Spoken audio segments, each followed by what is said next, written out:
Hi friends, வணக்கம். Amma Vin kitchen. Today lunch எப்பயும் போல சுட சுட சோறு.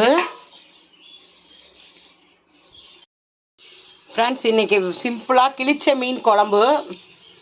கிளிச்ச மீன் மாங்காய் போட்டு குழம்பு.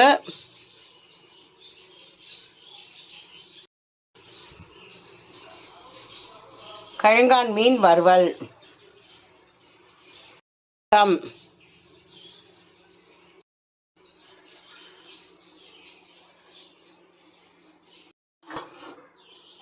கிளிச்ச மீன் மாங்காய் சேர்த்த மீன் குழம்பு, கழங்கா மீன் வறுவல், ரசம் மற்றும் தயிர். ஃப்ரெண்ட்ஸ், இந்த லன்ச் மெனு உங்களுக்கு பிடிச்சிருந்தா லைக் பண்ணுங்கள், கமெண்ட் பண்ணுங்கள். வீடியோ பார்க்குற எல்லா ஃப்ரெண்ட்ஸும் சப்ஸ்கிரைப் பண்ணிவிட்டு அம்மாவின் கிச்சன் சேனலுக்கு எல்லா வீடியோக்களுக்கு சப்போர்ட் பண்ணுங்கள் ஃப்ரெண்ட்ஸ். Thank you friends.